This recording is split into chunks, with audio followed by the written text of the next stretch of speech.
Welcome to the Real Estate Espresso Podcast, your morning shot of what's new in the world of real estate investing. I'm your host, Victor Menasce.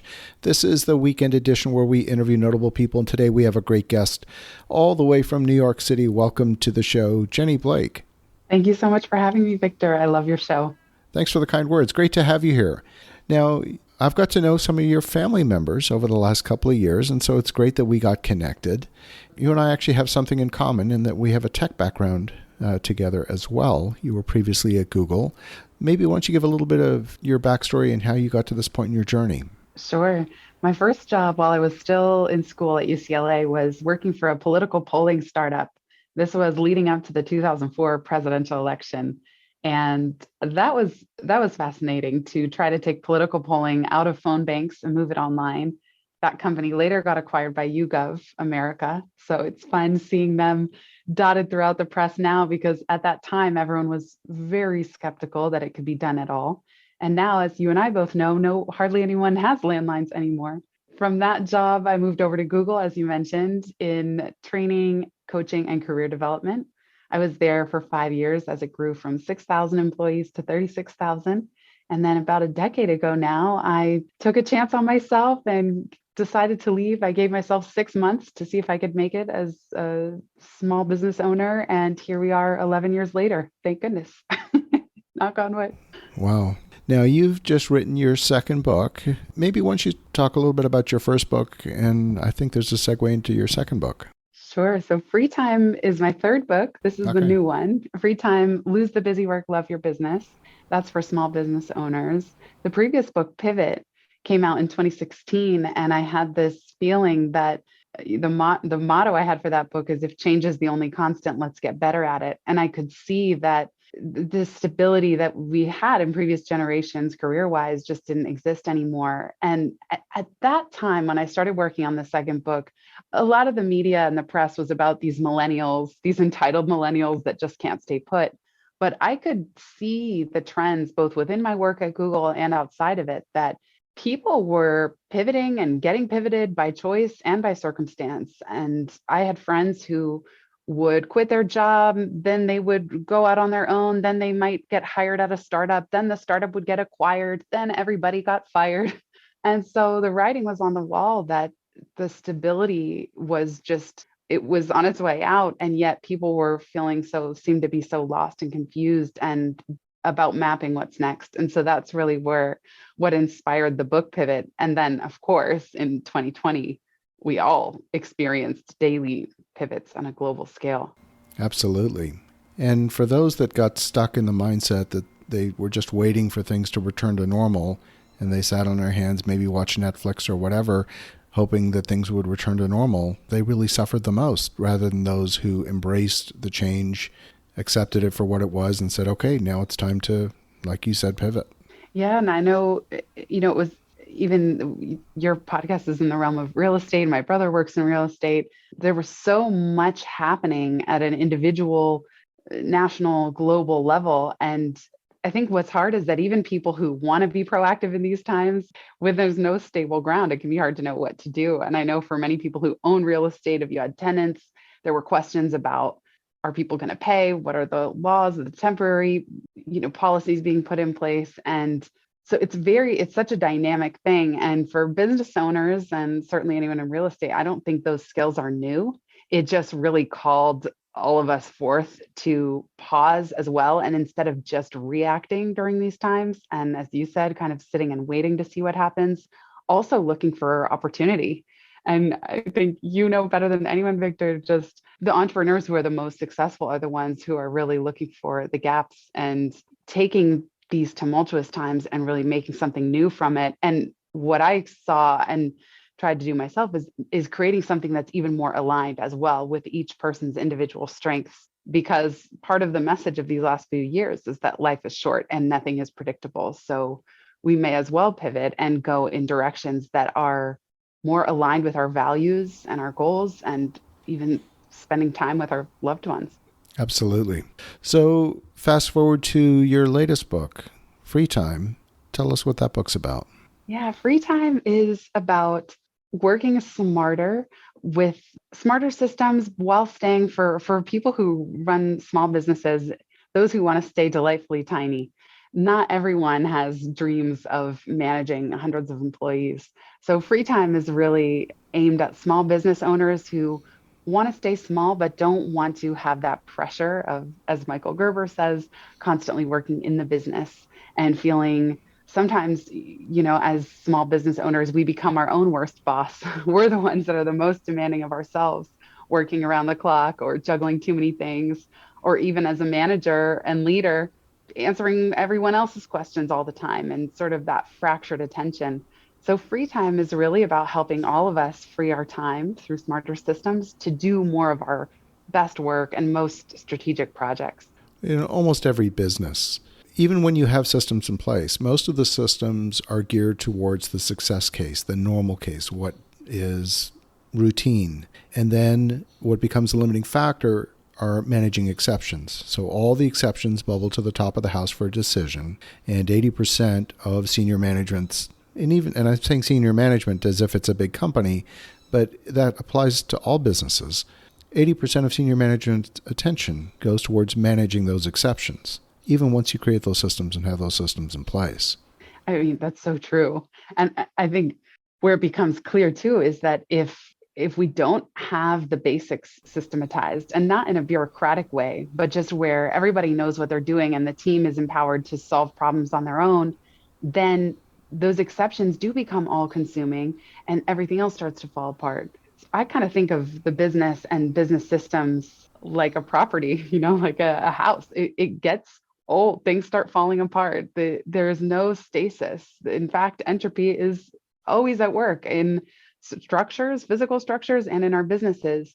So I also think sometimes we think that we have the basic use case of our business. We think that we have it systematized when in fact things are falling into disrepair and they do take some attention to detail. And I know I'm speaking somewhat abstractly, but one thing I realized in these last few years is that without revisiting some of those core functions of the business and the systems behind them and the process, actually a lot of what I had was out of date, or there was software and automations that I could put in place now that might not have existed a few years ago. So the opportunity is always there. And then that is what, by streamlining with what we do know, I think that is how we free our mind and our time to focus on those edge cases, as you said, those unpredictable events where we really have to be all in and focus. Absolutely.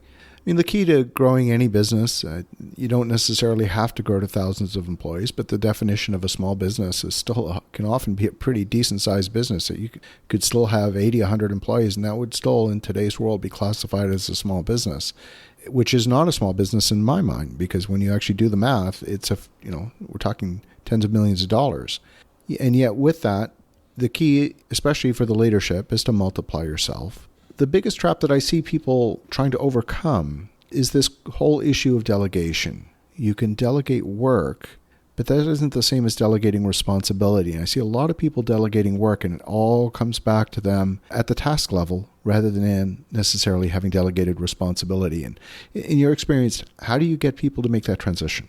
Yeah, well, I cite one of my favorite articles, the HBR article by William Onkin in the book, The Story. Maybe you've heard it, Victor. Mm-hmm. Maybe many of you listening have heard this, but of the manager who people come into their office with a monkey on their back, and by the time they leave, all the monkeys are sitting on the manager's desk.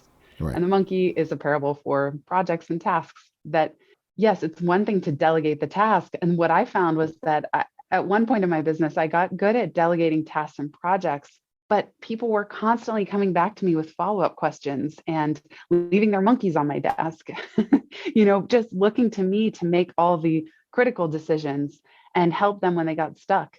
And so part of delegating the responsibility and not just the task, one, I think, is being very explicit and saying, I am delegating this to you in its entirety. Do not let me be the bottleneck. And I tell this to my team all the time. I remind them week after week, do not let me be the bottleneck. Keep moving. Tell me what you're going to do and by when. And if I don't respond in time, then that's on me. And if there's some negative consequence of that, then I'm aware of that. And what I'm thinking to myself is that there's not so much in the business that could go catastrophically wrong if I didn't weigh in with my input, but that the team knows not to wait and let that input hold up the process. So I think that alone starts to shift things. And then something that I've learned from my brother, who is how I learned about your show, Victor, he and I just reread the book Traction over the holidays. And this is really about each person owning core metrics in the business as well. So I found, Peter Drucker says what gets measured gets managed. I don't necessarily think that's true. I think you can measure a lot in the business and do nothing about it and see the numbers every week. And then if the team doesn't feel inspired to improve the numbers, then they could just report stats for their areas of business, and that's where it stays, versus each team member owning improvement around those metrics. So another thing I've been trying to reinforce with my team is not only do you own this area of the business, and not only do you own this metric, you own running experiments, A/B tests, split tests to improve these few core metrics that you own. And a lot of that was inspired by rereading Traction, but just reinforcing that someone is owning the outcomes, not just the inputs. I'm pleased you mentioned that book. That's a book that we use. We actually use 3 books in managing our business. Traction's one of them, Rocket Fuel's another, and Good to Great, Jim Collins. And we take the content of those 3 of those books, and that forms the framework of our weekly Level 10 meeting. And that's straight out of those books. You mentioned Rocket Fuel. I'm curious, Victor, do you have an integrator, someone serving in that role in your business, or a chief of staff? We do. It's distributed across a couple of people right now. We don't have a single integrator. I would say that we have 2 right now within the core team, and it's vital, absolutely vital. And do you see yourself as the visionary? Yes. Yeah, because it's been amazing. I loved your episode on how you produce a daily show. And so it's great. It's amazing and inspiring to see how you've carved out that time to do what you do, and the thought leadership, the podcast, I'm sure so many other things, as the visionary of the business, and then supported by, in your case, it sounds like multiple integrators. We have multiple integrators, and yet, even today, I'm here in a quarantine area on a resort in Mexico, and I'm reviewing legal agreements. So I'm also still very hands-on, where, one of the key functions that is often overlooked, and I come from a hardware development, software development background, so this was ingrained at a very, very young age for me, and that is the whole idea that if something's not tested, it doesn't work.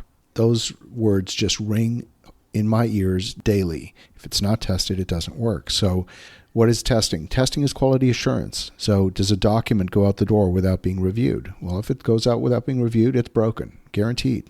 It's that simple. So who is in that QA function within any business process? And if there's no one identified in that QA function, then you're sending junk out the door. You're sending out things that are going to be of low quality. So we often ask ourselves, when there's any deliverable, who is performing QA on this deliverable? And if there's no one identified, that immediately flags the problem.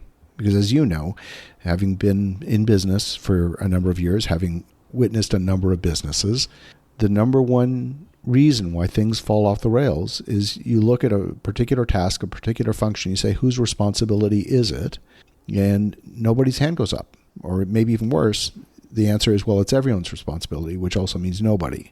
So it's, making sure that those key functions are staffed.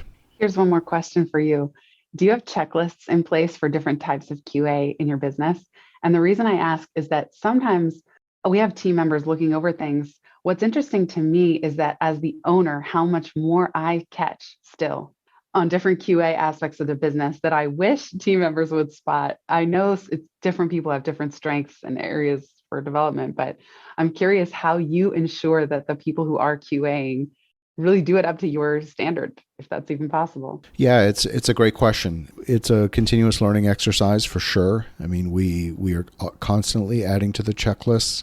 There's a certain element you cannot. I make the distinction between training and education. Training can be a little bit paint by numbers, but it's not going to get you a Rembrandt. It just isn't. So there needs to be another layer of thinking that goes deeper than just the paint by numbers. Checklists will only get you so far. They're a guide and they're helpful. For example, I ran quality organizations in hardware design because, when you're designing microprocessors that have, millions of transistors, there's so many, just thousands of ways these things can fail. So the fact that these things come out and work at all is nothing short of a miracle. Now, you can only test in a certain amount of quality. There just aren't enough test hours in our lifetime to get it done. When you go and do the math on the permutations and combinations of all the possible test cases, bugs are going to get out there. And they do. I mean, look at Microsoft Windows. You will never get through the testing matrix on Microsoft Windows ever in your lifetime. So they ship it with bugs, and they know that. So then the question is, how do you get it out with sufficient quality? What approach are you taking that's going to get it out there with sufficient quality? And the checklists are there to help, but they can't be a complete crutch. Yeah, it makes sense. And I know sometimes things just need to get out. I know you probably feel this way with your podcast. I know that I do with mine, that keeping up with multiple episodes a week, you do triple what I do. Almost none of them are perfect. So I think there's also that sense of Dan Sullivan. He wrote a great book called The 80% Approach, of just getting things 80% done and then delegating the rest. That there's such diminishing returns when we do focus on the utmost quality for every single thing. In a sense, that can be paralyzing as well. Absolutely. One of the things you wrote about in your book is this notion of transitioning from friction to flow. Can you talk a bit about that? Yeah, this is the central diagnostic of the book.